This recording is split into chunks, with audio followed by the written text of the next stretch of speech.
veux que vous le disiez devant les centaines de milliers de téléspectateurs qui nous regardent ce soir. De plus en plus nombreux, absolument. Que cette phrase allait rester comme le sparadrap du capitaine Haddock sur Gabriel Attal. Oui, je la trouve extrêmement malhabile. Aujourd'hui, le tu voles, tu payes, ça m'a fait penser à François Fillon, rappelez-vous, un mois d'août 2016, qui a dit concernant Nicolas Sarkozy, qui imagine le général de Gaulle mis en examen. Ce ne sont pas les costumes qui l'ont tué, c'est cette phrase. Le fait de s'être érigé comme quelqu'un qui finalement était plus blanc que blanc. Ben là-dessus, Gabriel Attal, comme on dit, il a intérêt d'avoir le cul propre parce que sinon il sera rattrapé par la vadrouille. Tiens, c'est pour toi. Si Marine nous écoute ce soir, ça va pas aller. Qu'est-ce qu'elle est... Marine Le Pen. Marine Le Pen. Bien que vous, non, parce que je sais que vous êtes très amis avec Madame Le Pen. Jamais rencontré. Des millions de fois, elle a dit quelqu'un qui met les mains dans le pot de confiture devrait être inéligible à vie. Je suis d'accord avec vous sur un conseil. Les politiques, il faut qu'ils fassent attention à ce qu'ils disent. En ce qui concerne Gabriel Attal, le parti est tout neuf. Ce jeune arrive en politique et franchement, je pense que... Je ne sais pas si quand on est à très très haut niveau, on peut se retrouver pour diverses raisons. Il y a des fois des maires qui sont inculpés sur des sujets qui sont complètement lointains d'eux. D'accord ? Mais là, je pense que le problème de Marine Le Pen, c'est qu'elle a vendu l'inéligibilité. Vous serez d'accord avec moi, des vidéos. Si tu voles, tu dégages. Et c'est pas qu'elle. Emmanueli, vous vous rappelez pas ? François Fillon, eux aussi ont été inéligibles. François Fillon, l'histoire de Pénélope... Il n'a pas pu se présenter. Il avait fait 4 millions de voix. Tu voles, tu payes, mais il s'est présenté. Il s'est présenté. François Fillon, il a été battu au premier tour. Bon. Non, mais tu voles, tu payes. Ça l'a planté complètement.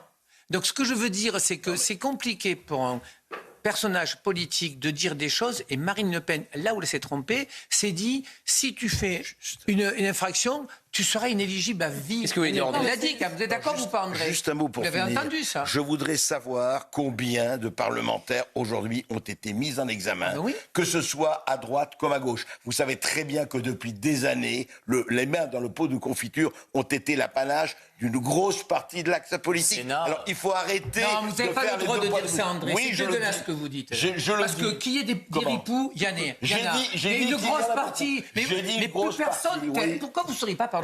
Vous ne voulez pas prendre la place. Il va mettre le feu à l'Assemblée. Pourquoi, tiens ? Parce que je vais vous dire pourquoi. Parce que moi, je ne dépends de personne et je n'ai jamais été acheté par personne. Mais vous ne voulez pas changer le monde ? C'est quoi faire de la politique ? Mais changer le monde. C'est pour changer le monde, et non ? vous l'avez changé, vous ? Ouais, on a essayé. Alors, moi, je l'ai fait avec ma loi. Ma loi changement de nom, Monsieur Berkoff. Il y avait 4000 femmes qui, en 2020, changé le nom parce qu'elles étaient violées ou agressées par des salopards. Aujourd'hui, il y en a 160 000. Et alors, ça, c'est une loi. Qu'est-ce que ça a à voir avec ce dont vous parlez ? Mais j'ai l'impression qu'à mon petit niveau, j'ai pu faire quelque chose de bien. Pardon, c'est pas tous des salopards. Je n'ai jamais dit que c'était des salopards. Une grosse partie, vous m'avez dit. Vous avez menti tout le long de la première partie. Là. Vous êtes le menteur par excellence. Et c'est normal, et c'est pour ça que ça m'énerve. Parce que vous êtes un homme politique et vous dites je suis arrivé ici pour mentir. Je n'ai plus de mandat. Je suis arrivé ici pour me fake news. Je n'ai plus de mandat, André Berkoff. Et alors Par contre, Ce sont les Anglais. Ce sont les Anglais. Ce sont les Anglais. Oui, sacré Anglais. Et me tout pas, je m'en tape. Et me tout pas, je m'en tape. Et me tout pas, je m'en tape. Non, on ne touche pas les enfants. Ce sont les Anglais. Ce sont les Anglais. Ce sont les Anglais. Oui, toujours les Anglais. Kevin ou pas, je m'en tape. Kevin ou pas, je m'en tape. Kevin ou pas, je m'en tape. On ne touche pas les enfants. Ce sont les Français. Ce sont les Français. Ce sont les Anglais de Nicolas Malone, disponibles sur YouTube et Spotify, iTunes, Deezer, l'hymne de la France des émeutes. Ah, ma jarretière. Ah, je perds ma jarretière. Ce sont les Anglais. Ce sont les Anglais.